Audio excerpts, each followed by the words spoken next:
This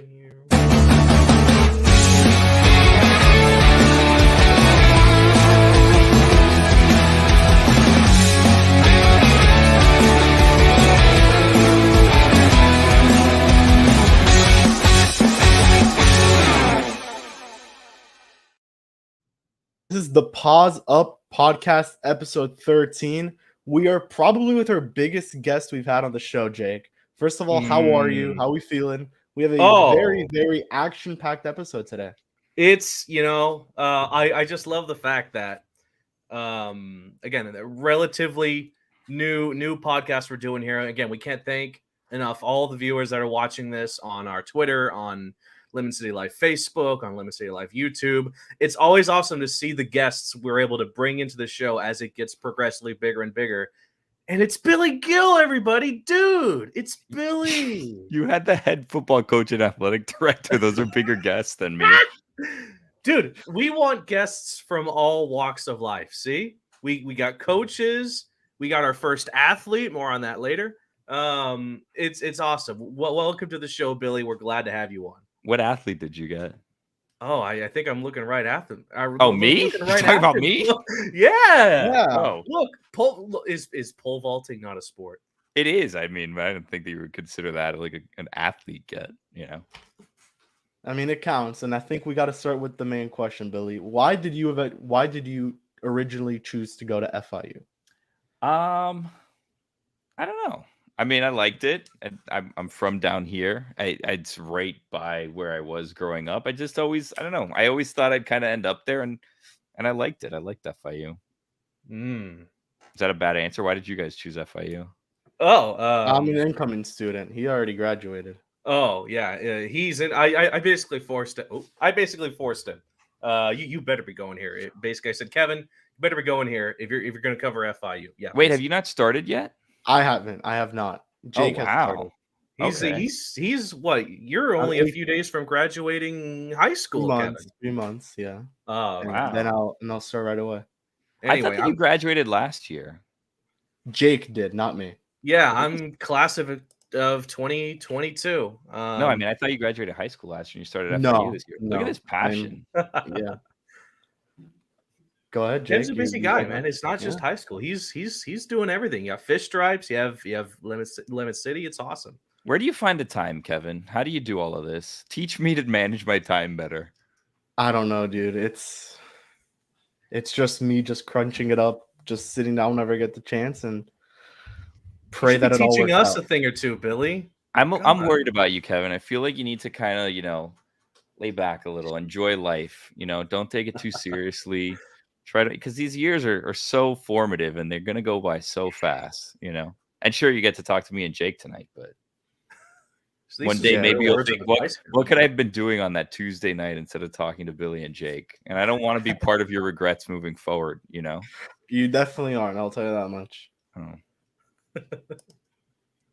All right. So you got to experience, I know, a lot of great memories at FIU. One of them being pole vaulting, and I just want to know, what would you say were some of your best memories at FIU when you were a student there? Some of my best memories. I always liked? I always and I never did it because I wasn't in the class. I always liked the walk on water thing that they do, like once a year or once a semester by the library, where they have to build the devices that they cross the lake. And I actually got, I don't know if you guys have seen this. It's like, those city edition Starbucks cups that they have, if you go to a different city in the country, it's just Phoenix or New York or whatever, and they have the mugs. So I found one the other day at Target on Flagler, by FIU, and it was an FIU mug, which isn't a city, but it was an FIU mug, and on it had the little people trying to walk on the water. Kevin, you're gonna see this when you go to FIU if you go to the main campus. Even though I feel like you're gonna be doing journalism stuff, so you'll probably be spending a lot of time at Biscayne Bay, which shout out to Biscayne Bay, but it's very far. Well, I don't know where you live. It could be close to you. But it's far from the main campus. Yeah, it's far from the main campus, but you're gonna miss things like the walk on water. Jake, do you even know what I'm talking about or not? Yes. I look. I graduated with a degree in broadcast media communications. My freshman and sophomore, I was at MMC. Junior and senior, I had to go to Biscayne maybe 3-4 times a week. Thankfully, there's a bus that takes you there, right? But I always got unlucky with walk on water because every single time they were doing it, I had a class across the campus or at Biscayne. So you never saw it? Sometimes they've live streamed it, and I watched it that way. But yeah, it's a super cool, underrated event at FIU, and I didn't go to it, but I saw it. I can preach. Yeah, it's cool. So this is crazy, Billy. You're the first FIU athlete we've had on the show. You were a pole vaulter for pretty much most of the time. Lord. At FIU. Talk to us about that. What was it like? And how, what did you take away? I was a walk-on pole vaulter. It was fun, but at a certain time, they then decided to build a football stadium over the track, and I was injured and recovering from an injury, and I had to kind of look at myself in the mirror and ask myself, "Are you going to be an Olympic pole vaulter?" And I realized, no, I will not. So at a certain point, when there was no track and we had to travel to do track activities and practices every day, and I was recovering from an injury and I was working part-time, I had to give up track, unfortunately. But I like track. I like pole vaulting. It was fun. I get to say I was a Division I athlete, even though no one asked me to be. I just kind of walked on and they couldn't get rid of me. And then I have like a picture like that will live forever. So I can tell my daughter one day, hey, your father was a great athlete, and she won't know the difference. She won't know that I was not, that I was just kind of mediocre at best. You just got to show her like those type of pictures. And exactly right. Yeah. I mean, and nobody knows the difference. They just look like, wow, that looks really high. That's really good. Exactly. And now I can tell my daughter I was the first athlete on Paws Up. So there you go. I thought it was going to be T.Y. Hilton, but this is what happened with that? Why haven't you tried to get T.Y. Hilton? He's a busy guy, all right. I mean, not really as much now because the season's over and everything. Ty, if you're somehow watching this, hit me up, dude. We want to have you on. I don't want to hurt your feelings, Jake, but I don't think T.Y. Hilton's watching this right now. Yeah, unfortunately. Okay, look. Maybe he's just low key a follower. I guarantee you, he has come back to campus for events and whatnot. He loves this university. I know you love this university. Yeah, and I love this university as well. I know Kevin's going to love it. Well, let's think about what actual athletes you could get on this podcast. They used to be FIU, like the FIU alum that would join this. So I'm trying to think of who goes to games still. Like I feel like Jonathan Cyprian is at a bunch of games. You could probably get him. Raja Bell's been at Raja Bell, Carlos Arroyo. They frequent FIU basketball games quite a bit. Okay. You have I was missing Mike Lowell. Yeah, Mike Lowell. Have you tried Mike Lowell? Dude, we haven't, but I think that I can maybe pull a couple strings with the Marlins. He is wearing the Marlins jersey I am wearing the Marlins jersey, Billy. Yeah. There you go. Wait, who is that? Is that Dontre Willis? That's Miggy Cabrera. Oh, okay. 03. I like it. And I'm rocking the GOAT, the Dolphins GOAT. Dan Marino. Yeah, yes, sir. All right. This is an athletics podcast after all. So what can you tell us about FIU athletics back in the day versus what you've seen from FIU athletics now? Like, how often did you attend other games? And, what was the go-to team on campus at that time? So at the time, the year that I did track, they just hired Mario Cristobal, towards the end of the year. Yeah. So like, football was up and coming at the time, but it was like the rough years at the beginning where I think they lost like every game for 2 seasons straight, except the actual last game at the Orange Bowl, which everybody will say lost to Virginia, which wasn't the case because that year FIU was playing their home games because they were building their stadium. FIU played its home games at the Orange Bowl, and FIU snapped I want to say like a 22-game losing streak or something. The last game of the season. Yeah, it was rough times then. But soccer was always good. Baseball's been good. It's so damn good now. It's probably the best sport FIU has to offer. Well, I think like swimming and diving is good, right? Yes, I think that tennis has been good. Softball has been good. FIU has a lot of good teams. It's just, I think it's just kind of like everybody focuses on the major, football, basketball, to an extent, baseball. But there's a lot of good teams. What was the campus atmosphere like back in the day? The campus is crazy now compared to like how it was then, just like size wise. There's so many buildings there that I don't know what they are that didn't exist when I was there. Like it's grown tremendously since I was there. Towards the end, I mean, I was there like the crazy football years when TY was there. And they had when like the cage was sold out, like that was crazy. I remember the game that FIU had against UCF, that the cage was like full, and it felt like when this game is done, whoever wins is going to be ranked. And what ended up happening was FIU wins. I think headed into the half, it was a tight game. Headed into the half, they had like a fumble recovery or something. They ran back for a touchdown. The place was going crazy. And then at the end, I really thought FIU would be ranked, and they ended up being like in others receiving votes, which was still really cool because they'd never been ranked. But that was awesome. And honestly, I thought that this year, the games that I went to, the football games that I went to, the student section was pretty packed compared to what it's been like the past couple of years. Like I feel like the student support is getting back to what it was at that time. So like hopefully things continue to move in that direction and they start filling out the cage a little more and students keep going and realize that it's a fun time if you go to the games. Without a doubt. Yeah. And the team looks pretty good. I'll tell you that. And from what we've seen, the recruiting, it looks all right. So let's hope I'm optimistic. Yeah. Yeah. I mean, that's I think how we all are until the season actually starts. And you know, I've learned that as a Marlins reporter / fan that, you know, we know how that works. But how do you feel about the Marlins this year, Kevin? It's been a rough. I was going to ask you towards the end, but dude, it's tough. I mean, today's game was really bad. I didn't see the score today. What was today? Oh, well, was today that? No, yesterday was the day that they played in the Trop, right? And it was Sandy's last start. Yesterday was So yesterday was Sandy. He shoved, and then after that, why did they play in the Trop for that game? So with Tampa, the hurricane kind of ruined their facility, so they're playing at the Trop. All of their games there. Yeah, they're all right. I mean, they made some good additions. I like the offense, how it's looking. The pitching, you sacrificed Pablo for an inning eater, and Johnny Cueto basically is what he is. But, you know, let's hope they at least win 75, 80 games. I think that's the real expectation. Obviously, I mean, I don't think they're going to make the playoffs, but if they could be kind of what the Brewers were last year is what I've been saying. If they could be what the Brewers were last year, you feel pretty good, especially with Skip, our first-year manager.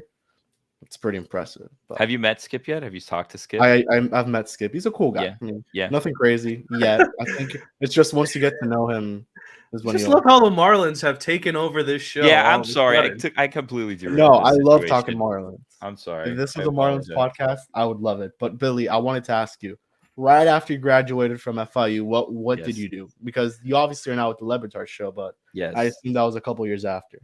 So I actually started interning in 2010. I was interning because I knew, you know, I ended up graduating in 2012 with like 180 credits. Like I took so many extra classes that I didn't need to take. So in 2010, I started like, I need to get this together. I need to start interning, sending out my resume. So I sent out like emails, like asking everyone that I could think around town in any like media department that I could think of, right? Like I was sending to Power 96. I was sending to like every AM radio station, every TV station, everywhere, just to kind of try to get a foot in the door. So 2010, I started interning at 790 The Ticket, RIP, and I started interning at the same time at CBS 4 in Miami. So like I was interning at their sports department 3 days a week, and then I was interning at 790 The Ticket 2 or 3 days a week also. And at the time I started at George Sedano's show. So I was doing like morning, I was up really early. And then every day that I wasn't there, I was at Channel 4. And I was just going back and forth interning. And I actually liked TV more than radio, right? So I realized at the end, like I'm going to like, I'm getting really thin here. Like I can't do all of this for another semester because I was working part-time. I was doing school full-time. So I was going to have to choose one or the other. And then the TV station told us like, hey, the semester's over. We're getting new interns. And I was like, okay, well, that decision was made. So like by that time I had been working on Sedano for a couple months, and then I switched off. I was doing Sedano one day, Le Batard another day. And then I eventually had that my school schedule like made it so I could only do like afternoons because I couldn't do the morning show anymore. So I was doing Le Batard 2 times a week, and then I think like 3 times a week. And then since 2010, I was interning on that show. Then 2012, I was graduating, so I went and got an internship in Washington D.C. For Highly Questionable, and then that was like a summer internship that came to an end. Someone left the Le Batard Show. They had an opening. They offered me a job. So I've been there since 2012. So like timing wise, things worked out for me. Like really, I was really fortunate. Yeah. Like timing wise, that things lined up the way that they did. But yeah, so I've been a part of the Le Batard Show for 13 years now, even though like I didn't talk or do anything until probably like 2012, 2013. It was just like little things here and there. So yeah, I've been there for a while. So how did that opportunity arise for the Le Batard Show? So Hawk was the old EP, and he left because he got a morning show that he was going to do. So then they moved up Mike to be the executive producer. And then they needed a role like production wise. And I was an intern. And for whatever reason, they reached out to me and asked if I'd be interested. And it was like, I'm telling you, the timing was crazy because I was in Washington, D.C. And at the time, it was my girlfriend, who's now my wife. It was for a summer. She went up there and she's like, oh, I'll go to Washington for the summer. And she was there with me, and I'm like realizing like this is ending soon. Like we have to go back. Like you have to go back to school. My internship ends at the end of the summer. Like I don't know what I'm gonna do. And I was like kicking myself because at the time I actually turned down, and it worked out. I turned down an overnight board op job at the radio station, but I knew that I had this internship. So it was like, do I take this overnight job board opping and give up on this opportunity to intern for an ESPN show, which at the time I was like, I'm never going to work for ESPN. I grew up obviously like everyone who's a sports fan. Like I loved ESPN. I was like, oh my God, ESPN, like that's the biggest thing ever. Right. Yeah. So I was like, I will never work for them. Like being an intern on this show is the closest I'll ever get. Like I have to take it. So I did that. And had I taken that overnight board opping job, I was kicking myself because I had like 2 weeks left on the internship. And I was like, man, I'm going back and I don't know what I'm going to do. I'm going to have to start working at the mall again, because that's what I was doing part-time, was working at the mall. And I was like, I need to do something. I need to have a job. I can't just go back without a job. And I was kicking myself for not taking the overnight board opping job. And then like with 2 weeks left, I got the call like, hey, there's changes, talks moving, things are moving around. Like, would you be interested? And I was like, absolutely. So I came back and like I interned for like 2 more months while they figured it all out. And it just worked. I was really lucky with timing. I'd say. I was also lucky because I went pretty far in the process. In 2010, so 2 years before, I got pretty deep in the process of like an internship with the Marlins, where I would have been like with their media department. Like I got to the point that I had it was like 3 rounds of interviews, and I remember sitting in the office talking to PJ Loyello, who was like that like top. So like this was like I made it there, and I think it was like down to like me and like 3 other people, or like 2 other people. And I got to like the final round of interviews, and I didn't get picked. So like I never got that internship. But had I gotten that internship, like those Marlins internships, from what I understand, were like full time, basically. Like you were like doing a lot. And I think the part, I could be wrong, but I think part of it was I was like, yeah, I'm still doing like school. Like I haven't graduated yet. I still need to do my, 12 credits a semester or whatever. So I don't know what happened with that, but I went pretty far in that. But had I gotten that, I probably would have left the radio station. Had I left the radio station, I probably wouldn't have been offered the job. I wouldn't have gotten the internship. So like life's weird, man. Like sometimes it's about like not just the opportunities that you take, but like the ones that like don't work out also lead you to being where you're supposed to be, if that makes sense. Yeah.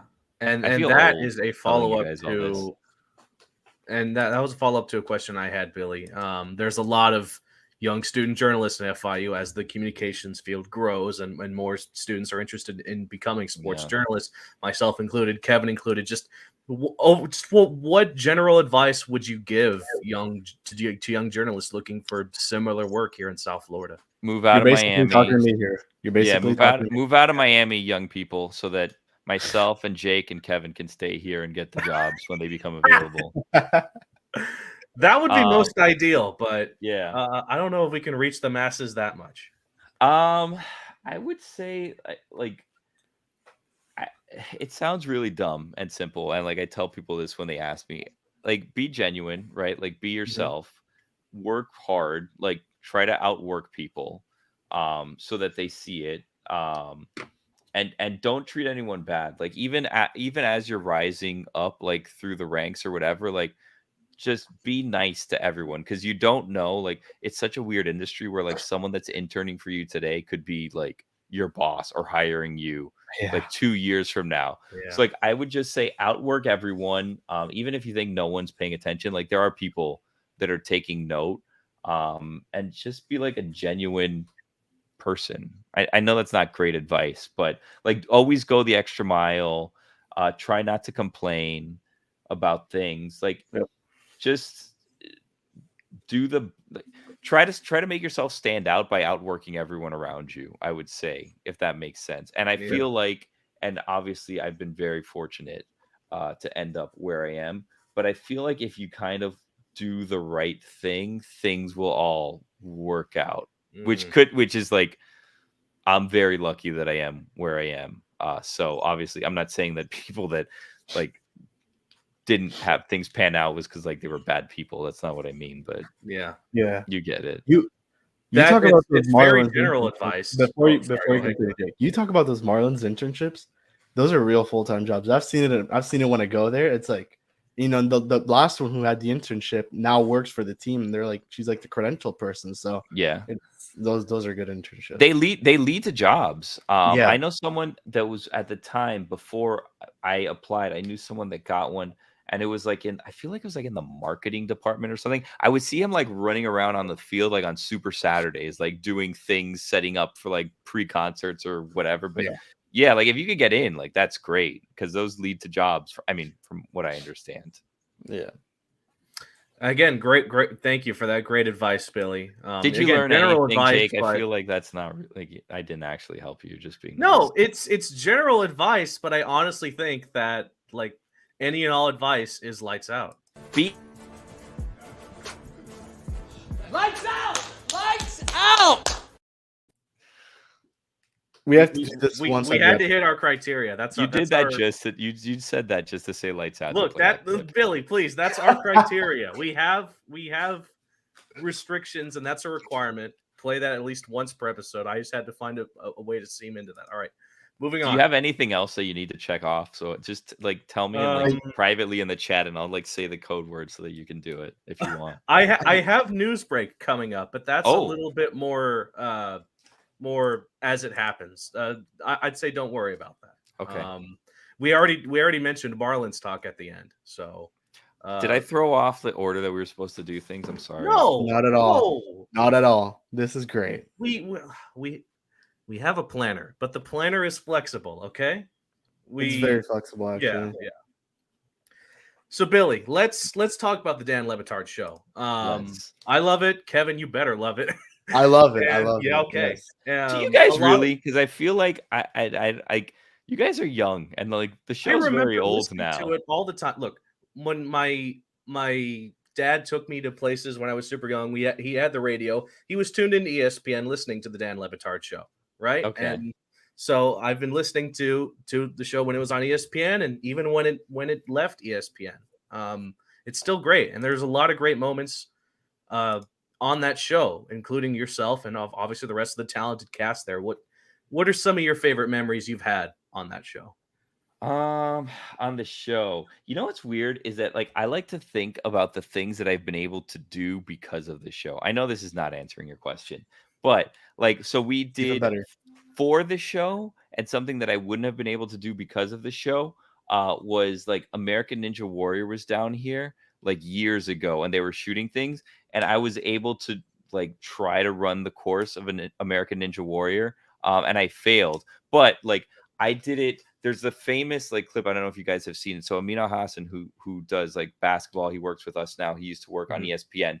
There was a clip of him that they would play on The Jump and on Sports Nation all the time, where he failed spectacularly at the start of American Ninja Warrior, where he tried to run up and grab a rope, but it was like on one of those things that moved, and he didn't know that, so he jumped and like just his body went flying and he missed the rope completely. I got to do that, and they had us run it right before all the real competitors ran it. So like it was nighttime, there was a crowd, like the announcers were announcing it so that we would like put the video out or whatever. That was pretty cool. Like and I was kind of like, we found out that we were going to do it on somewhat short notice, so I couldn't actually like get in. Yeah, I couldn't really prepare. Not that you can, because how are you supposed to actually train for American Ninja Warrior unless like that's what you dedicate your life to? Because it's like all these things. I just said I didn't prepare. We found a place the day before we did it that was like a Ninja Warrior training thing up in Fort Lauderdale somewhere, where they had like the warped wall. So you would like go and practice on the warped wall and do all that stuff. And I was actually able to run up and grab the top, and then I did like a pull up and I let myself like go down.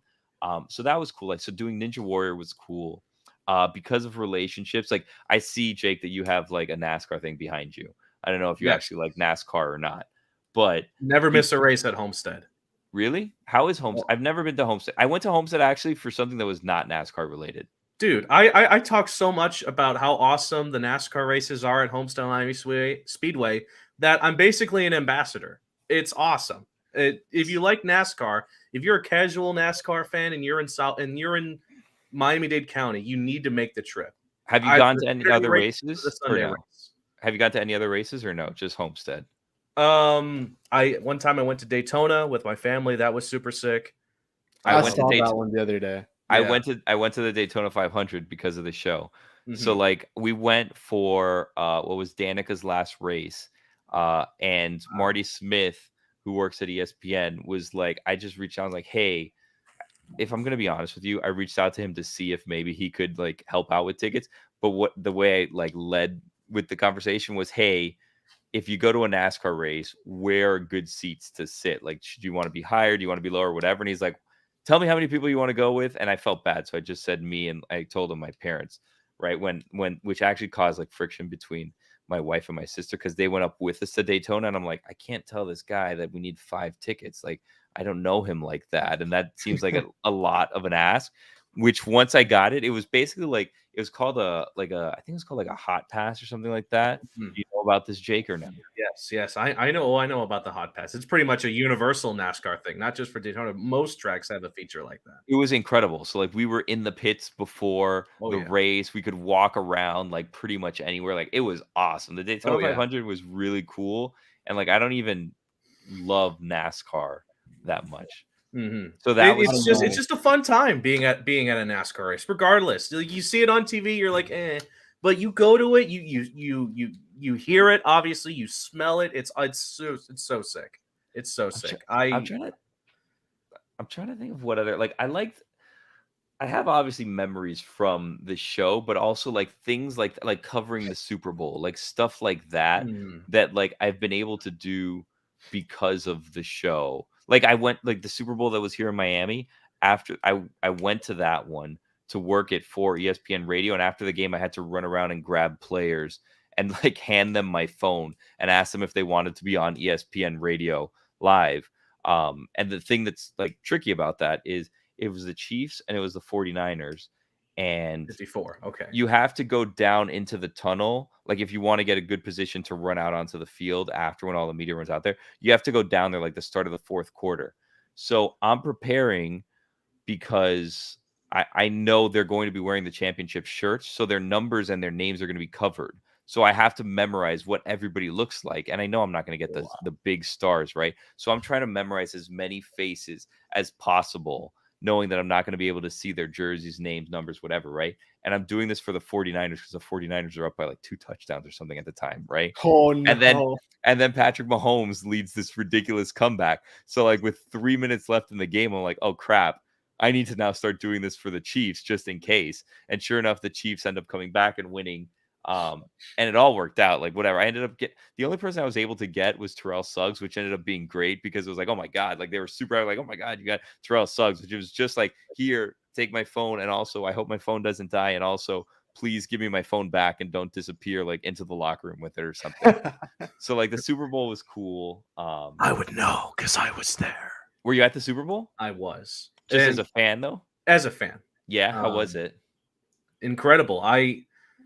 My dad and I were able to go to even better than the game, low key, was the tailgate party before the game, where it was just Pitbull singing banger after banger after banger. I couldn't get into that. I tried, and they're like, your credential does not get you into this. It was very disappointing. Pitbull was just an hour of his best hits. That was just awesome. That was so awesome. You asked me my favorite memory of FIU. So when I was at FIU, they had so like they always have like the concerts that they have like before homecoming and like in the spring or whatever. Pitbull was there at least 2 times while I was there. One time it was just Pitbull, and it was like between the 2 garages by like the art museum or whatever it is, whatever that is. Like when you first drive in, you have the 2 garages. I think the blue and the gold or whatever it is. Like Panther and Golden Panther. Yeah, I don't know what they're called. But between those 2 garages, they had a stage set up, and Pitbull was performing there.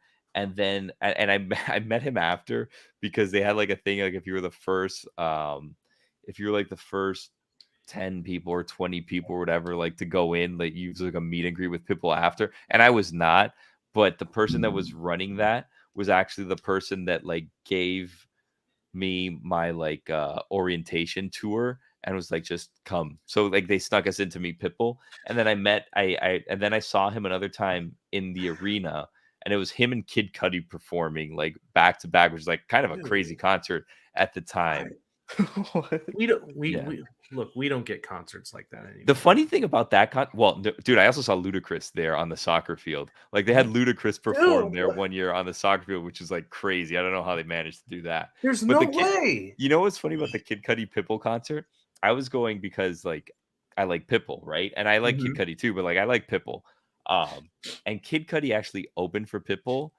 And like I quickly learned the majority of the people there for Kid Cudi, because as soon as Kid Cudi was done, a lot of the students left because they're like, I'm good. I just wanted to see Kid Cudi. And poor Pitbull didn't have like the sold out arena anymore. That's insane. The only concert I saw during my time at FIU was T-Pain and Sway Lee. And that was sick. But god damn, Pitbull twice. You know who I saw also? And this was like the strangest of the concerts that was there. It was like at their peak, LMFAO was there, but they were there and they were performing at like, it was like a patch of grass behind one of the frat houses. And they just had like this little stage set up. And I don't even know how that was arranged, but it was like, it seemed like really weird. It was just like, hey, LMFAO is performing today. And it wasn't at a frat house, which I wouldn't have gone to because like I wasn't in a frat. It was like in like a patch of grass that was there. And they just set up a stage that you could see from like 107th Avenue. It was really weird. That one was strange. Damn. Yeah. I want to ask you about the Manfred interview. That's probably one of the more iconic moments in Le Batard history. Infamous? Yeah, probably. That went very poorly. Yeah. What do you want to know? That was very, very uncomfortable. Just like, just how was that? Being able to talk to him and basically just ripping him into pieces. It went not as we thought it would. Like, what was the original plan? I mean, with Dan, plan sometime is hard, right? So at the time they just sold the Marlins. And he wasn't happy with the sale. So there was lots of criticism of Manfred, and eventually I think it got to a point where it's like, well, let's have Manfred come on and like smooth things over, I guess is what baseball thought would happen, and thought that it wouldn't be contentious and it would be kind of like a respectful and I say this with all due respect, like Mike and Mike type interview where it's like, oh, the commissioner's on, like, let's just talk about whatever. And it didn't go that way. And at the time, I'm trying to remember what it was. Like there was do you remember Project Wolverine was like the code word for like the secret alleged secret documents that like the new ownership group had about like what their plans were, and like that made it seem like, well, they're not really going to be spending that much money and all this. I think that's what it was. Somehow Dan got his hands on that. So like Manfred was saying like things that he was saying were not the case because he had like the actual like document, he had seen it and whatever. So it didn't go well. And I don't think he'll ever be on the show again. How did he even agree to do that? I don't. That's surprising. I think that was organized. Like I think ESPN put that together, and obviously ESPN is like a baseball partner, and like the commissioner's getting criticized, so they thought, okay, we'll have the commissioner come on and he can defend himself, and like that'll be that, and everybody will agree. And it didn't go. It didn't go well. And then I want to ask you about another guest. You have had former President David Sampson on. How's that? Oh, he's on. He shares a lot. And we had him on Fish Stripes a couple months ago, but with you guys, he shares a lot. I'm not because of like the things they have us all doing other things aside from the show now. So like we all have like side responsibilities that we're doing. And there's more of us there. So I actually don't interact with him a lot. Just because the day that he's on, I'm usually not in that day because they have me doing other stuff. So he's on a lot. I mean, he's polarizing, I would say. I think if you're, how do I put this? I would say he's not beloved by Marlins fans that have been there for a long time. I think that he shares a lot. I think that people outside of South Florida like him. I think people inside of South Florida like him, but there's also people that like remember what was going on with the Marlins when he was president. So it's, I mean, what do you think about him being on? Let me ask you guys. He's cool. It's gonna like you have an answer this one. He's a cool dude. I mean, we had him on Fish Stripes. He was great, phenomenal. He had this moment on the pod. I wasn't on it, but he like proves that he still loves the Marlins. He gets up, he shows us how he's wearing Marlins shorts, and then he sits back down. That was hilarious. But like his logo Marlins, right? Or no? No, I don't think the new logo. Really? I thought that he didn't like the logo. I remember he was at one of the events that we did, and I was wearing, it was like right after the new logo, and I was wearing like a Marlins hat with the new logo, and he took off my hat and threw it into the crowd because he did not like it that they changed the logo. What? Yeah, he didn't like that they changed the logo. I mean, I don't wait, that wasn't even the first time they changed. They have like what, three different logos by now? Yeah, but they changed the logo from the logo that like he helped design or whatever. Oh yeah. So I will say this. I have met him a handful of times, and he's always been very nice to me, very cordial to me. In fact, the internship that I had mentioned, was it the internship? I don't know if it was the internship that he told me. No, I think Raul Stryker Jr. I met Raul Stryker Jr. when I was working at the mall, and he, I believe, is the one that told me who to reach out to for the internship, but I don't remember. I think it was him. Sampson, I did when I was in college, like he agreed to do an interview like with me for like my school project or whatever, which was like really nice of him. I didn't know him. I didn't mention that I like interned on the show because I don't remember where we were at that point in the show's relationship with him, because he was on the show forever, and then and then something happened and he wasn't on the show for a long time, and I think it's because Jeffrey did not want him on the show anymore, so he couldn't be on the show for a little bit. And then like once the team sold, then he was back on the show again. I think this was in the period that he wasn't on the show. But yeah, like he had me come and he had me interview him in the old stadium in the dugout. He was like really nice. He answered like absolutely everything. At the time they were building the new stadium, he like asked me like, hey, do you want to go on a tour? He had me like reach out to someone. They put me on the list with like the other like journalists, which was like crazy because I was just like a student journalist at the time. So like, I was able to like preview the stadium while I was under construction. Like he's always been like very cordial and nice to me. I will say that. And he's a very smart guy too. I mean, at the end of the day, people may hate him, but he's extremely smart and intelligent. Yeah. But I will say, Billy, Jake hates him. I can tell. Yeah. I've never had the luxury of meeting either Loria or Samson. At least met not Loria, yet. Billy? I have not. No. Okay. I will say one of the most iconic memories I have of you on the Dan Le Batard Show was Beatball. Oh, I thought you were going to say opening day since we were talking baseball. I mean, look, I could sit here and talk about baseball all day, but I wanted to bring up People, which was, if I'm not mistaken, I want to get this correct. It was a segment you did where you, I don't want to say cosplay, or I guess pretended to be an avid Canes fan who didn't go to the University of Miami and argue. So like every Canes Dan fan. Le Batard about what was it, like commitment to the Hurricanes. This was during, I don't know. It really started pre like the game that UM was playing against Joe Burrow and LSU at Cowboy Stadium, I believe, if I remember correctly. So that was like probably like, I don't know, 2018 or 2019 or something. It's been a while. Yeah.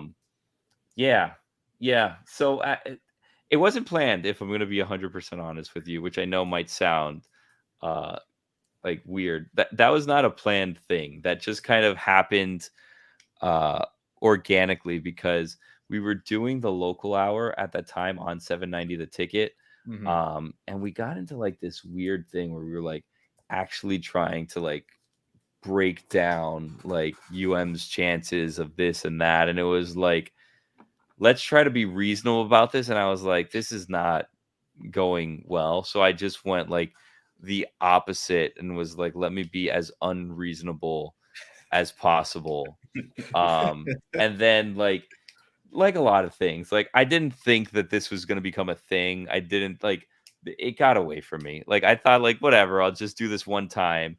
And then it became a character, and then the character had a name, and then there was like stories involved, and then like the People lore is extensive. It became like a bit, and then there was like I went dressed up to the FIU UM game. That was like the second. There was like 3 seasons, or 2 or 3 seasons that I actually like did it. So like I think the second season was when I went like actually dressed up. And was like walking around the tailgate of the FIU UM game with a microphone, like interviewing people. And that video ended up never like seeing the light of day, I don't think. But like that was wild because that was like, was that the one at Marlins Park? No, it was the year before where FIU was. Yeah, it ended up not going well. But that was wild because I didn't. When we were walking around the tailgate, I would do the stuff on the radio like that, and that was it, right? But it's like really everything. Like I do these things on the radio in front of like 8 people in the studio, and I like don't think about like the ramifications and how many people are actually listening. So like I was walking around thinking like I'll just go and like mess with people and have them like whatever, right? And like there were a lot of people like, oh, people like take shots with that, blah, blah, blah. And I'm like they're like in character doing this. So I'm not. I convinced myself stupidly like I can't say no. So I'm like doing like funnels and all these shots of whatever it is that people were handing me. It was like a terrible idea, but I was like, I need to do it because I'm in character. And like if I was like an actor like doing this, and I was any shot anyone gave me, I was taking that. It was a disaster. It was like, I do not recommend it. Kevin, don't do this when you go to college. Okay, I don't plan to. Don't do that. Don't come up with a character and convince yourself that you need to stay in character the whole time. It was not a good idea. That's just so oddly specific, though.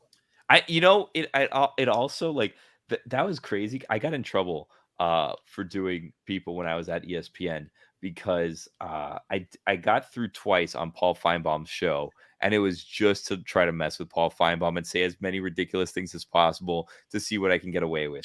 And I did it twice with Feinbaum. One time they got the video and it went out. And then that year I had like big plans, and I was like, I'm going to try to do this radio thing where I'm just calling in. Like I looked at UM's schedule and I was trying to every week get through on a radio show and like hopefully get the coach's show of like the other team and just mess with like the coach, like as people, right? So like I started doing it, and I did it to a station in Gainesville, and where I like didn't think this through all the way. My thinking was we work for ESPN. The way things work is like you have to get sounds cleared. So if I thought if I do things and I make them look dumb or whatever, they can then come back and say you can't air that. So what's the point of doing it, right? Because like sometimes they would tell us you can't air this, you can't air that, right? So I thought if I do this on ESPN stations, they can't tell me that we can't do it because like it's our station, you know what I mean? Like it's an ESPN, like they can't stop us from doing it. What I didn't think would happen is I got through on the Gainesville one, and it was an ESPN affiliate in Gainesville, and I was messing with them. And then the way that I got the sound was I just went to the podcast and I downloaded it, and then we aired it on the show. And then people were like, "Oh my god, they're so stupid," whatever. Like, so they ended up looking bad, and I didn't think about the fact that I was making like people within our company look bad because I was just like, whatever, it's a joke, it's not a big deal. And they called like our bosses, and they said that we illegally recorded them without their consent. And I was like, that's ridiculous. I just downloaded their podcast. Like I went on pretending to be a guest, or pretending to be a caller, yes. Like, and I was just saying outlandish things to them, trying to get them agitated, and it worked.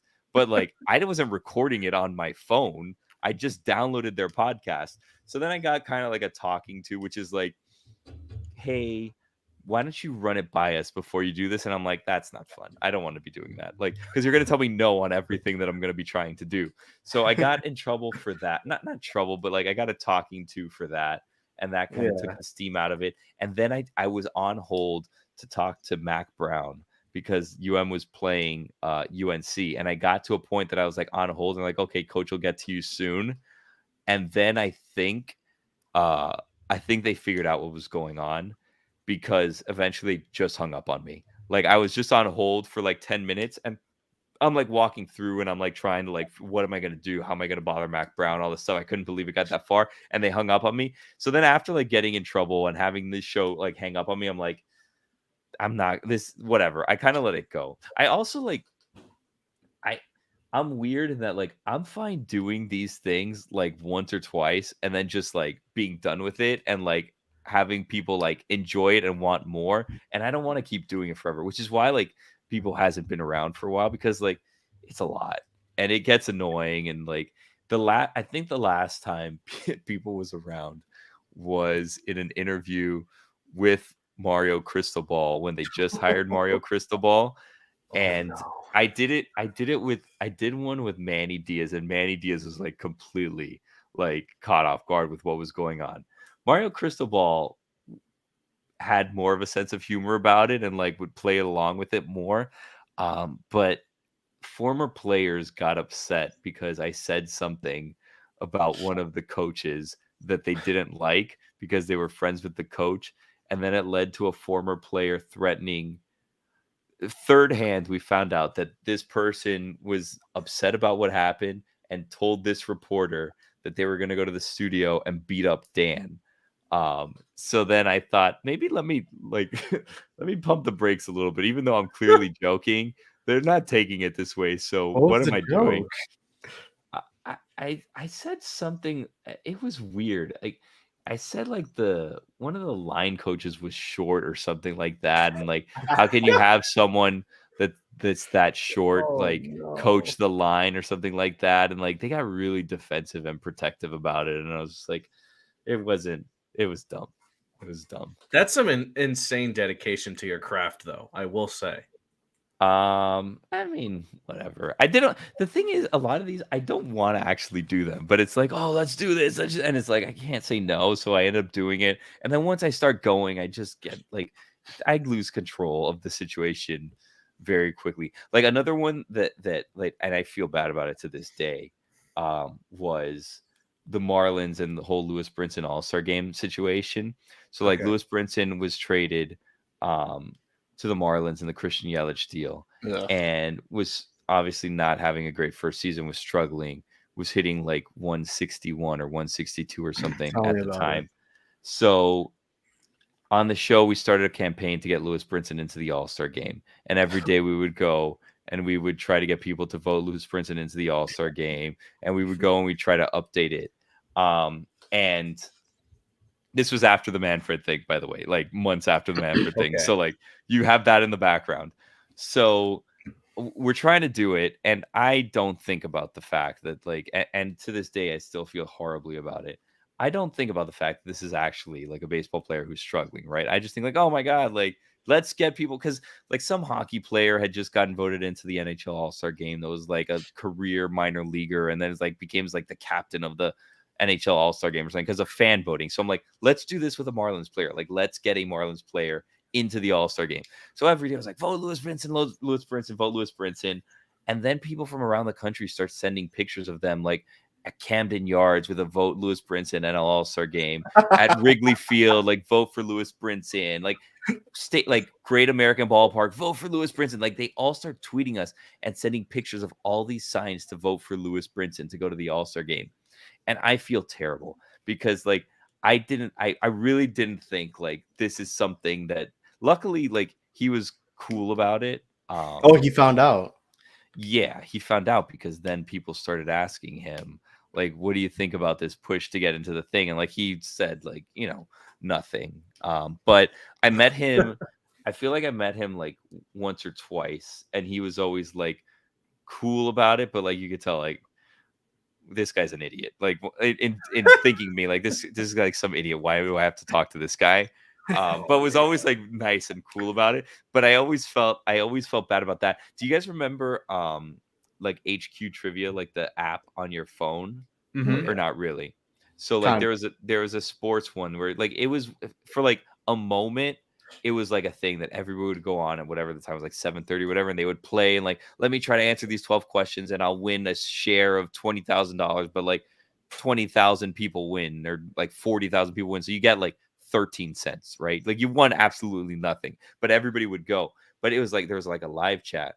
And that's when I realized that it got ahead of me, was when I was on there playing the sports version and people were like, Lewis Brinson All-Star game, Lewis Brinson All-Star game. I was like, oh my God, like this has gotten away from me very quickly.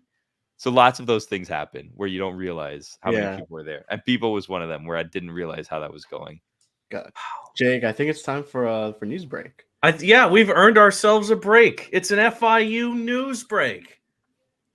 All right, there we go. I was wondering. Okay, so this is the FIU news break, your source for some of the latest news from FIU athletics and just FIU in general, because we're like that. Starting off, FIU football has announced that they will soon be unveiling a brand new Miami Vice themed uniform for next season.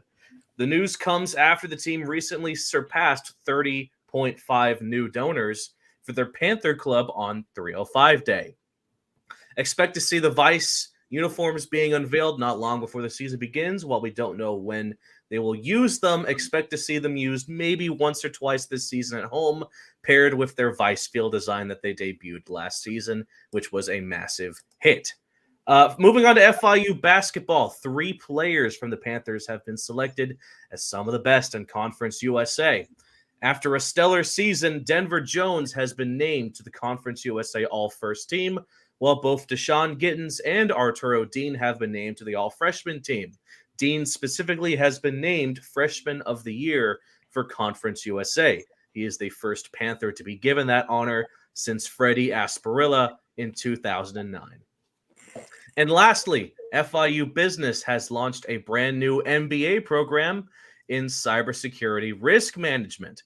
The course is designed for professionals who want to learn the basic and advanced skills of cybersecurity in regards to businesses who may be at a risk as digital crime increases.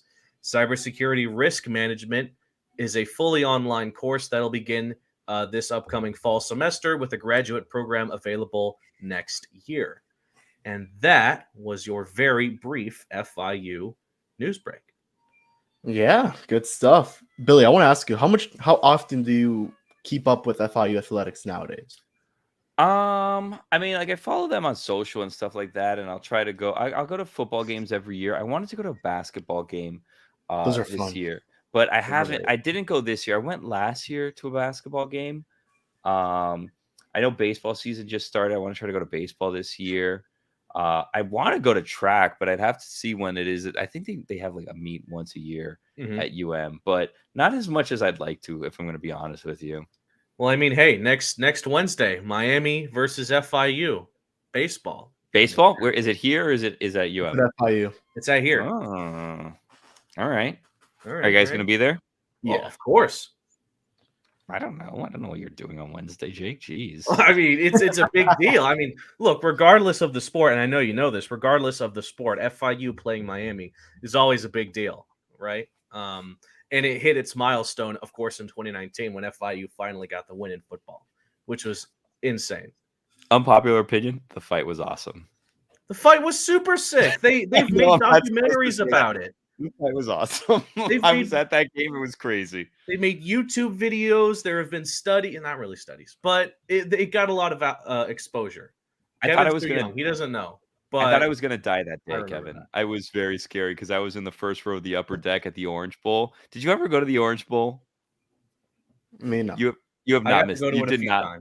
You did not miss out on the Orange Bowl. The Orange Bowl was a dump. And it was very cool things happened there. So it was awesome. It was very unsafe, Kevin. Like at the last couple seasons, like little chunks of concrete would just fall. There was also like the pipes were like right below like the upper deck, but above the fan. So like mystery water would like drip on you from time to time. Like it was the Orange Bowl.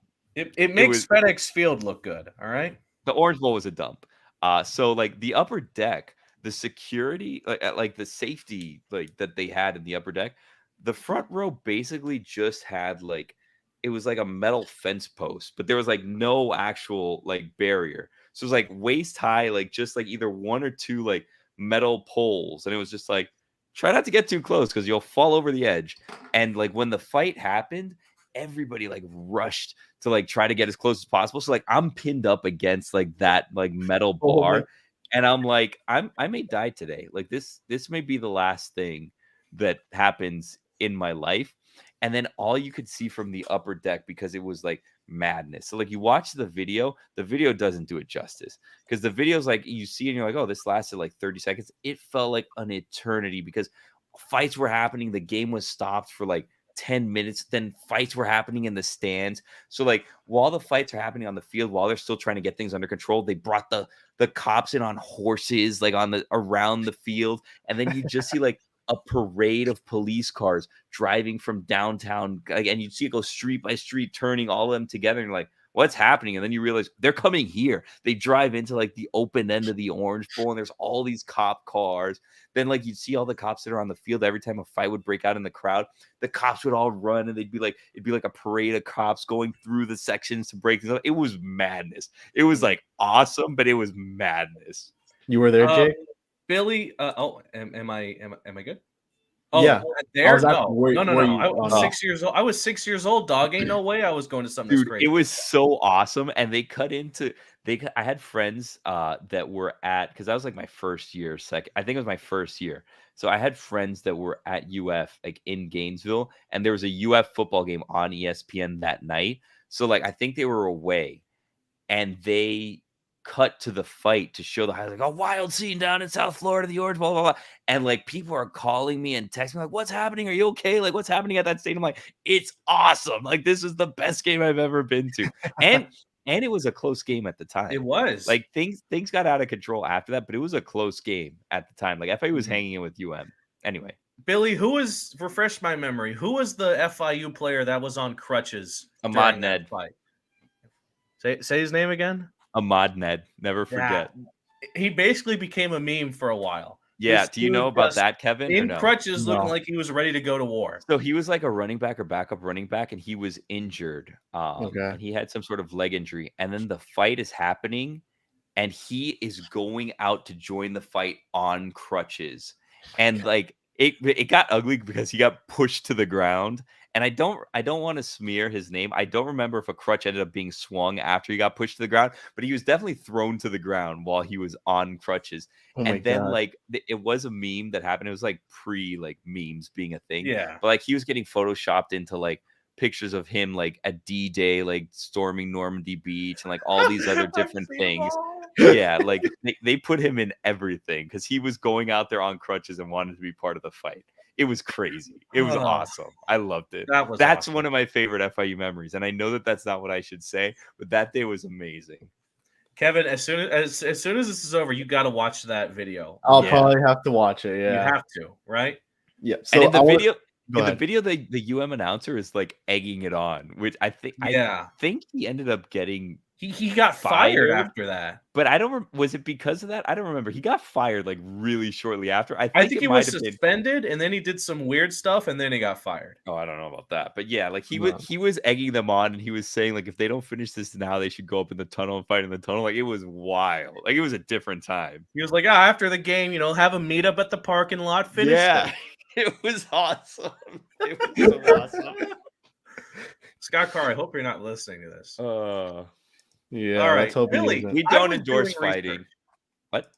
I was doing research, Billy, and one of the craziest things I stumbled upon was you getting your own day in Cartersville, Georgia. Yes. Billy Gill Day, as it's known. How did that happen? So the mayor of Cartersville, Georgia, listens to the show and was a fan of the show. And we went to Atlanta for the Super Bowl, like 4 years ago now. And he was like reaching out and was like, hey, because he knew that I was going to be, or he knew I was there, like covering the game. So Cartersville is probably like 45 minutes north of Atlanta. I want to say north. I don't remember. I had to rent a car to go. But so like we were there and he's like, hey, we want to honor you. We want to have Billy Gill Day if you'll come to Cartersville.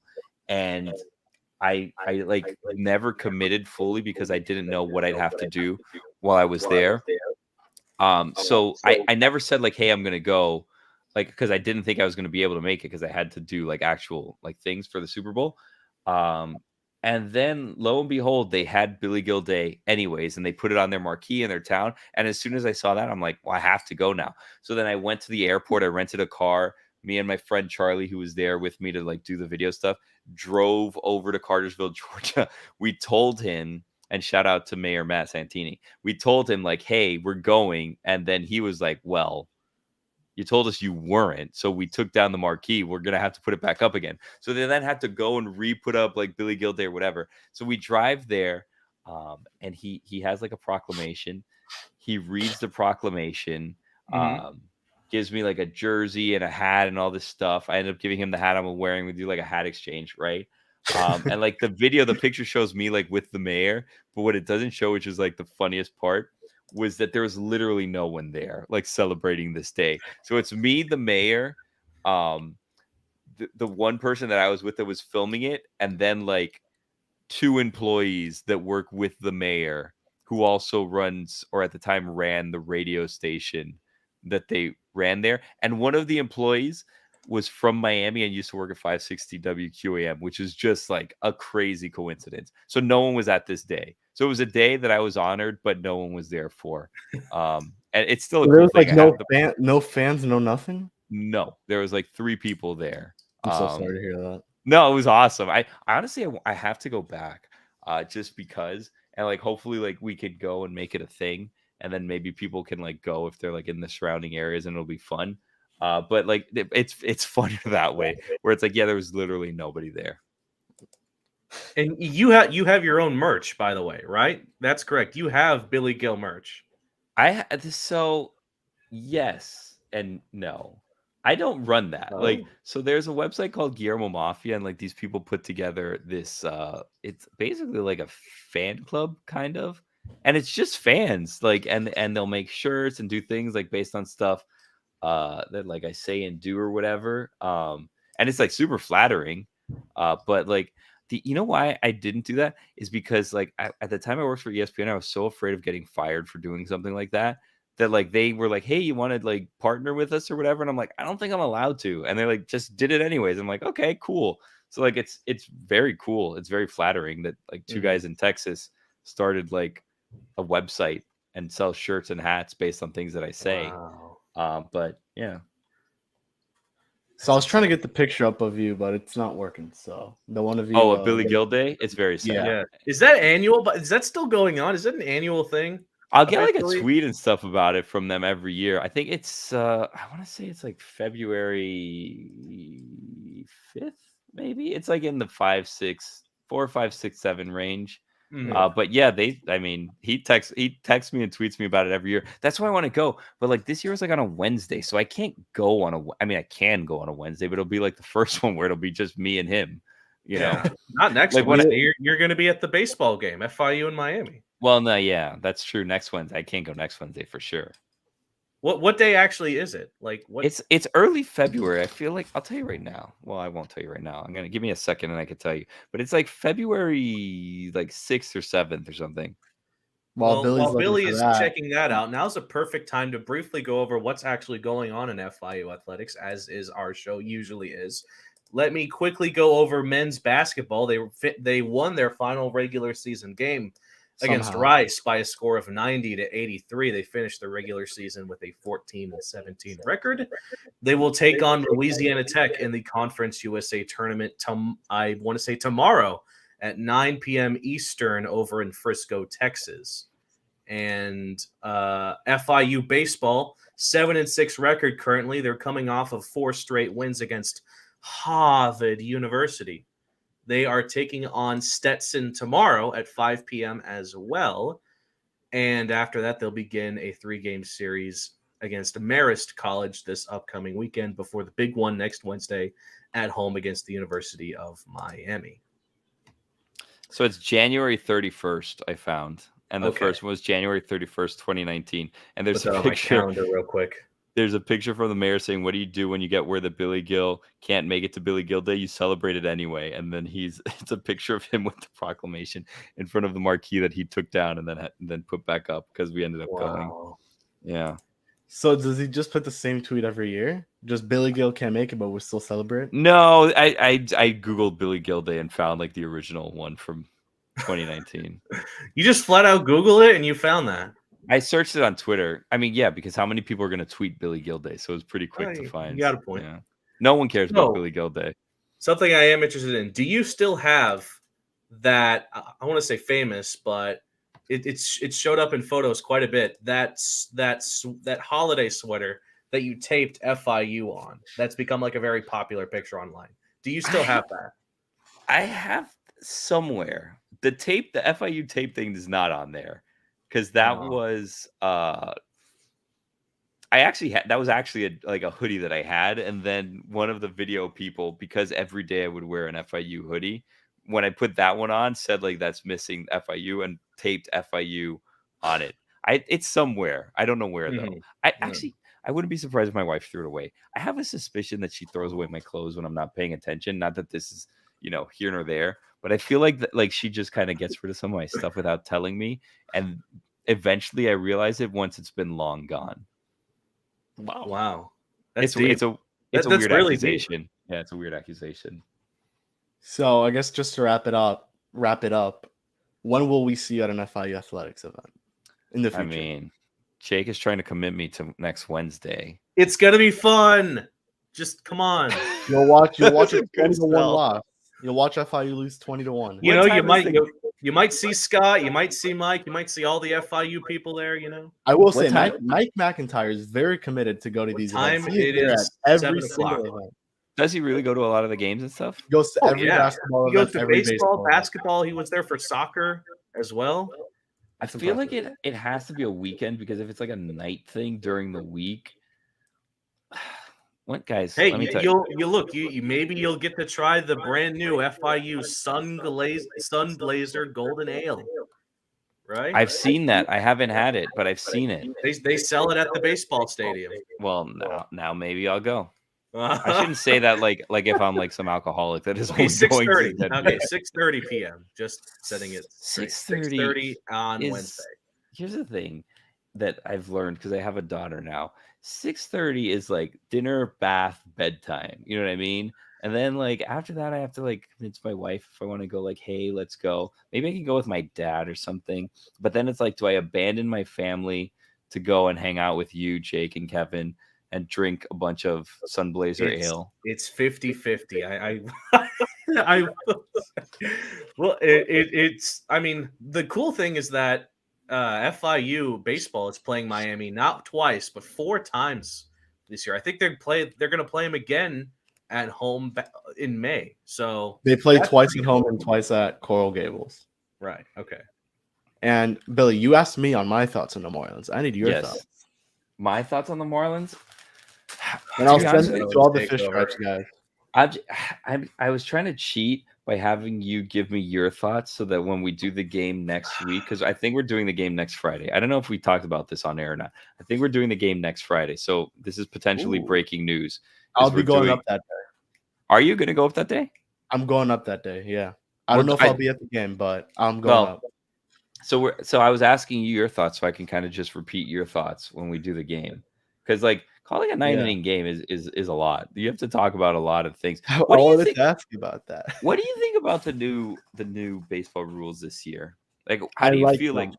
Yeah. You'll realize that the game flies. Like, it flies. You think you could maybe have time in between pitch to go on your phone? You don't. You have to keep watching that game all the way through. The bigger bases, I don't really get it. Yeah. I guess it's just have more steals and all that and get more base running out there, I guess is what you could say. And then the ban of the shift.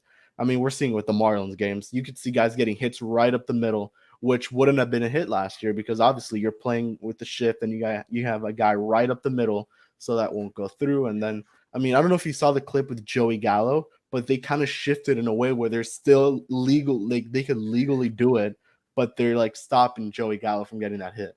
Well, I saw. I don't remember if it was the Red Sox or who it was. It was like shifting outfielders now. So they had like they had like someone playing basically like right behind second base. It was the Twins game where they stopped Joey Gallo. Yeah. Mm-hmm. So you're gonna tell this all to Tyler, right? I need to do research. The thing is like, okay, it's been a rough spring. I don't think anyone will debate that. I will go and I will turn on the game, and it'll be like 8-1, and it's like the second inning, and it's like, well, I mean, I can't watch 4 hours of this. Not that it's 4 hours anymore because it goes fast. But I was looking up game times the other day on ESPN just to see like how much quicker the games are. And granted, like spring training games are quicker anyway, but like the low scoring games are like 2 hours 15 minutes, 2 hours 20 minutes. Like today's was 2 hours and 14. Those games are flying. But there's been so many, and it's just spring training, obviously, right? Yeah. There's been so many like games just around spring training where they're scoring like 14 runs, 12 runs, and those games are still like 3+ hours because of how much scoring is happening. So I wonder almost if like the shift is going to have the scoring go up so much that like you're going to be changing pitchers and it's going to like delay the games just because of how much action you're getting, if that makes sense. You would think that's kind of why they put the pitch clock to kind of like, you're gonna get more offense without the shift, so let's add a pitch clock. The game's still gonna last a good amount of time. I don't think they're gonna be calling like those strikes on batters in the regular season. I feel like this is like they'll do it, but like once the games start counting, not that they don't always count, but like we're not going to get a situation where like strikes are being called on batters because they're not ready by a certain point. I wouldn't think, right? Because like those clips have been kind of crazy. Mm-hmm. You saw the one with the Braves and the Red Sox the first day where the game ended. That was really bad. Well, the Marlins the other day had a, I don't remember who it was. Like I don't know if the inning ended or just the at bat ended because like whoever that was batting wasn't ready in time. Because I think what's the rule? Like you have to be ready like within 8 seconds or something of the pitch clock. You have to be ready within like a certain time. Yeah. I don't know exactly what it is, but you have to be ready in the plate or in the box. I'm sorry. And then the pitch has to be ready as well. And if the batter isn't ready, you start the count 0-1. Yeah. Well, or if there's 2 strikes, that's the end of the at bat. Yeah, exactly. Like we saw in that game with the Red Sox. And then everyone gets confused everyone gets confused in the stadium because like they don't know what the hell's going on. Yeah, you would like to maybe see, the ref. I'm sorry, not the ref. The now that they have this when they do the replay thing, they tell you it. Maybe they should tell you this happened, so everyone knows, or a PA announcer can tell you what happened. Did you see the Pirates game a couple days ago? Oh, was it the Pirates? I think it was the Pirates game. It was Pirates Orioles with it. Yeah, that they played half an inning without umpires. I saw that was amazing. That was funny. Yeah. The only thing I feel about the pitch clock is I don't know if 20 seconds or is it 50? Yeah, It's 20 15 seconds without runners on base, 19 with a runner on base. Should it be longer? Like maybe 25 or 30? I think it should be 20. Because let's look at it like this. We saw the World Series last year. That World Series was amazing, and especially the NLCS, that was amazing too. If you had a pitch clock, those great moments would have flown by. You kind of maybe want to something that many have proposed is increase the time on the pitch clock when it's like the 7th inning or after, so you have more time to prepare for these moments, and I guess the moments just feel better. There's a 20-second at bat the other day, Jake. Did you see that?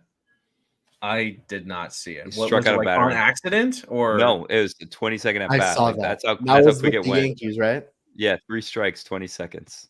Yeah, He was just in there and throwing it right down the middle. Oh, okay, yeah. It's funny because I've seen these compilations of like pitchers getting batters out and comparing it to the time that Giannis attempts a free throw, and like seeing how baseball is like a comparison to how baseball is just flying by nowadays. It's really cool. It's a cool idea, and I think it's gonna work. I think it's gonna work out in the end.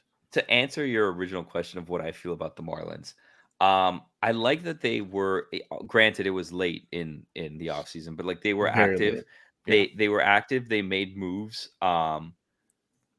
It obviously you haven't seen the results, right? Because the spring training records aren't good, but it's just spring training. And now, I mean, with the World Baseball Classic, like no teams are actually like complete, so you don't get a good feel for it, anyways. But I like that they were making moves, but at the same time, like realistically, it's going to be hard to hang with the Braves, the Mets, and the Phillies, especially since they got better. That's the thing, and Trey Turner's now Philly. They spent so much that you can't keep up with them in the spending, right?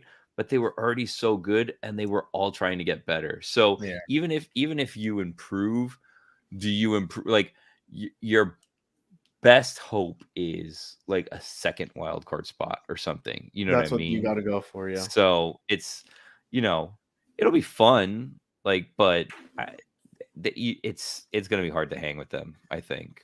Would you like to make a record prediction right now for the Marlins? What did they finish at last year? 69 and 90 something. Yeah.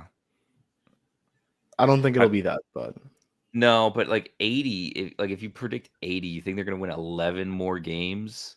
I think they'll win more. I just don't know they could win more, but that's a lot more. You have a first-time manager, but also the coaching staff is really good. Also, like I spoke to a player, and I'll tell you this: Brant Brown, the new hitting coach, and I quote it. He told me this guy's legit. Because supposedly, what Brant Brown has done, who was from the Dodgers, you could credit him for Cody Bellinger's success early on. They said he completely scrapped what they were doing, and he made a new hitting philosophy for this team, and it's worked. From what I've heard, there's like a very positive vibe, there. That too. Now that maybe there wasn't necessarily last year, and like you would know better than I would. So yeah, there was. I've heard good things. So like hopefully it translates to the field. Let's say, how about 7? I said 78. I was just gonna say 78. You know what? 92. 92. What? Yeah. He went on Fish Stripes. He went on Fish Stripes Live, and he said Billy Hamilton would be the series MVP for our series. He almost was. Okay, he was. I shouldn't say he almost was, but I think that he like stole a base or something in that series. Yeah. Were you on that? You weren't on that, were you? You were. I wasn't on that one. No. Yeah. But we got to get you back on soon. I remember that. Yeah, they were, because everybody was saying Sandy, and it's like Billy Hamilton. I think you said they would sweep. You said they would sweep the Mets. Yeah, because everyone else was saying 2-2 and 1-3, and I'm like, let's be positive, guys. 4-0. I think it was a 4-game series. Where is Billy Hamilton? He cannot still be in the league. He's with the Chicago White Sox. Is he going to make the team? Probably not, right? Probably not. He's back with the White Sox? Wasn't he with the White Sox before? He's back with the White Sox, yeah. He signed I think it was like a minor league deal, but I mean, it's good defense. Are they going to sign anyone else? Yeah, I know this isn't what we're supposed to be talking about. Are they going to sign anyone else? I saw that you put out today like all the free agents that are still out there that they could sign. They're in talks with Yuli Gurriel. Yeah, what's I don't know if happening you with saw that? that I feel like report. they've been in talks with him like all off season, It's simple. They offered him a contract. He took too long to respond. and they pulled it. Removed the contract, and now he's basically coming back begging for a job. Oh, whoa, Wow. careful. What if you see him? I mean, no team has description. signed him.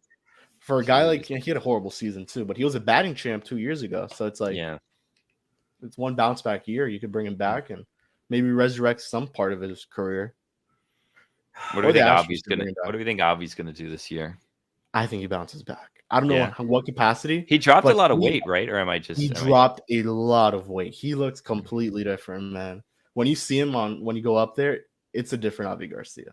Yeah. Soler, I think, is gonna have a great year. He's looked good so far. De La Cruz as well. I think they're gonna be all right. Sorry, Jake. We kind of hijacked this. No, I just wanted to say all this talk about baseball is really wanting me to at least briefly mention the Dolphins because, goddamn, you saw. I don't know, Kevin, if you yourself saw this. Dolphins said they're not going to bring back Byron Jones. That's They're cutting him. Yeah, Billy Tua. Yes. First of all, you think Tua's our guy, right? For the future. I think they said today Tua is the guy, right? Yeah. Haven't they said? I think Mike. Yeah, Daniels, I mean, there's been all this Lamar talk. There's been you saw the a bunch Tom of Brady other report. talk, but yeah, I saw Dude. Phillip Rivers. Did you hear that Phillip Rivers supposed? I saw Phillip Rivers as well. To want to come I saw that back. one. No. No, Tom- I found it funny.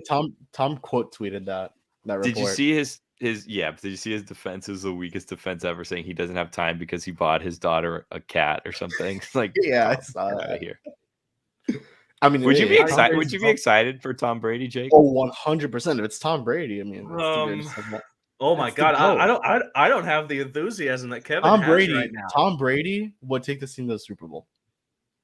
Really? He has Tyreek Hill, Jalen Waddle, a good offensive line, a Well, defense that I think as now soon that as you said Tyreek Hill, I went, oh well, Look, a And healthy this- Tua. Look, I've been a Tua supporter since the day he was drafted. He can do it if he stays I have the jersey. healthy. He can do it. He can do it. He can do it. I have no doubt in my mind he can do it. I like your positivity. Skylar Thompson almost beat the Bills He in the did. That was He impressive. This close. Yeah, It was He one was bad one more throw. stupid decision by the Bills away from doing it. yeah. All right, I think this is How where do you we're feel going to wrap it about- up, right? Okay. Go ahead, Jake. Go ahead. I just want to say, how confident do you feel about the Dolphins next season? Do you see them? I feel like across the board we see them running it back in the playoffs, but do you see them actually making some noise? I mean, it all comes down to health, right? Right. Like, Yeah. and almost like, and it sounds bad because like Teddy Bridgewater's a Miami guy, and he was so excited to play for the Dolphins, and things didn't work out there. But like, you need to have a better backup plan. Like in the event that, God forbid, Tua gets hurt again, and you hope that doesn't happen, you need to have a better backup plan if Tua is going to be the guy. So we'll see. I mean, because they could get someone like Jameis Winston to be a backup, right? Like Carson Wentz is out there saying, "Oh God, not Mike White." Mike White. I'm being optimistic. What can I say, dude? You don't want Mike White to be your backup. Get out. Mike White is not a good backup option, my friend. I think he's from down here, right? Though. Is he? I don't know I that. think is he from down here? Jake, I this know- is your specialty. Where is he from? Who are we went- talking about? Jameis Winston? He went. No, He's, Mike Mike White. He went to Oh. UCF, I think. yeah. Where did he go to high school? Oh God, we gotta look this up. I was not ready to have a conversation about Mike White. He's but I from mean, Pembroke here we are. Pines. Florida boy. Yeah, he's from Florida down boy. here. What does that mean? Lamar's a Florida boy, but Well, we're I'm not saying, signing like, him. Nah, it'll be happy. Oh, look, a local guy is down here, but like, Mike White. Wasn't there a local Would- guy would you who they did a whole confidently segment on? say- They did this whole segment on this guy, Brandon Doty, I think was his name. He was like some backup quarterback for the Dolphins. They did a whole segment on him, how he dreamed of playing for the Dolphins with the damn Marino. You remember him, Jake? He played in the preseason and then he got cut. The name sounds a little familiar, but again, It was I like never right got to see before him that play, Tannehill so, era I mean, ended. Do you? Damn! Well, I just had a thought, and it just as soon as we started talking about Mike White, it was like, oh, Mike White, and then that's I what can't it believe took that's over. what excited you about a potential backup is Mike White. I mean, I'm not even opposed to having Skylar Thompson be Oh, shut up. in the conversation. Don't do that. Please Look, no. Aaron Rodgers? There you go. As a backup, we were talking about backup. Crazy about a starter. Have Tua backup. Aaron Rodgers would be a good backup, though. Is that an instant Super Bowl? I think it'd be all right. Aaron Rodgers would be a pretty mad backup, I think. Is that an instant Super Bowl, though? You bring in Rodgers? Yeah. If you could get Aaron Rodgers or Tom Brady, which one would you choose? Brady. Probably. Oh, no. Brady. I hated Rodgers. I think I'll go with Rodgers. I mean, come on. Who would you choose, Billy? I don't know, because I don't know. I mean, either would be good. The weird thing is I feel like the Jets are just a quarterback away too, right? So yeah. The AFC East is going to be really competitive. They were they were trying to go for Carr, but now Carr's a saint. No, I mean they're flirting with Aaron. Like they have people in Green Bay talking to him. Like that seems. It's a scary thought, right? It's a scary thought. Yeah, because they're going to be good if they get a quarterback, and the Bills obviously are good. The Patriots are like, Well, they're kind of in no man's land right now. Yeah. If they bring a nice quarterback in, maybe, but because I'm not a big Mac Jones believer. I am not either. All right, I think this is where we end it, right, Jake? We talked everything except Panthers. If you guys have any Panthers thoughts, I have none. Panthers is an FIU or the hockey team? No, the hockey team. I'm covering the Panthers. I mean, they're playing right now. Last I checked, they were beating the Golden Knights. That's a fun game. I've been very skeptic of Paul Maurice his entire tenure with the Panthers so far, and he's had his ups, he's had plenty of downs. But I mean, at the end of the day, they're only a few points away from the playoffs. So it's been a disappointing year for them. Yeah, I would say so, especially like some of the players that you thought would shine. I think Barkov has played good, but Ekblad is just I think he's let the team down. And granted, Tkachuk, I love Tkachuk. I think that in retrospect, Florida easily won that trade, sending Huberdeau to Calgary, bringing in Tkachuk. I think Tkachuk's going to be, if he continues playing how he is, he's going to literally become one of the greatest Panthers to play if he continues the way he's going. I'm covering the Florida Panthers for Lemon City Live, but I'll keep my thoughts on them brief because when you get down to the Stanley Cup playoffs, that's when things get really, really real, right? The Florida Panthers this regular season, good, but not as good as you thought they would be, considering that they won the President's Trophy last year, right? It is, but that didn't end up mattering. You know what I mean? No, like it's cool that they won, but they got smoked by Tampa Bay. Yeah, so they can have a bad regular season season and get to the playoffs. They beat Washington in the year. first round, then got smoked by Tampa in the second. They beat Tampa almost every time this year, though.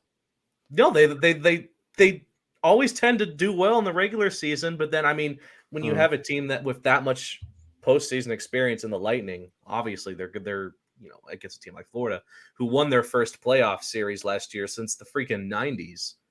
Then yeah, I mean.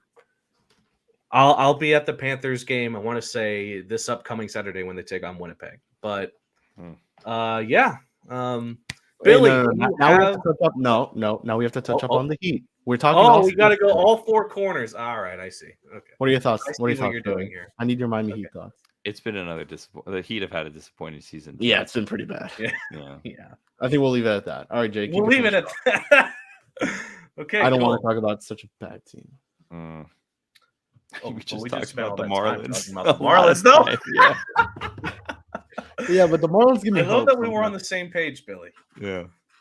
Kevin Love will fix it. Yeah. Oh yeah. And the other guy? Who's the other guy that got Kevin Love and the other dude? Cody Zeller? Yeah. Zeller. He's been all right though. He's been pretty good somehow. The only thing I'll say about the Miami Heat, because I haven't been watching them as much as I would have loved to, because I mean, damn, I love Jimmy. I hope after this season he doesn't give up on the team, because he said that he wants to play for a championship team, and I can barely see the Miami Heat squeezing by after the play-in the way things are going. I don't know.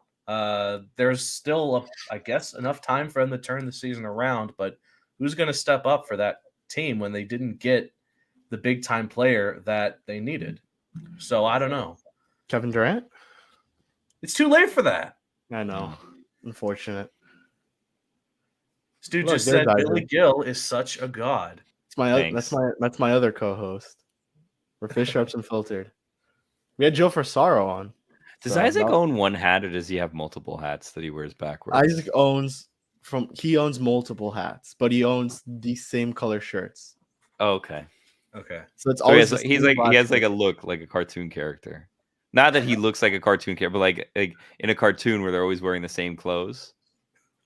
Yeah. You know Kevin, what I mean? Look at that, Kevin. I apologize to you, Fish Isaac. Reps I'm Studies? sorry. I didn't mean that. He said, "What do you think about the lame?" I think he meant Lamar, the Lamar situation. There is no Lamar situation. What are you talking about?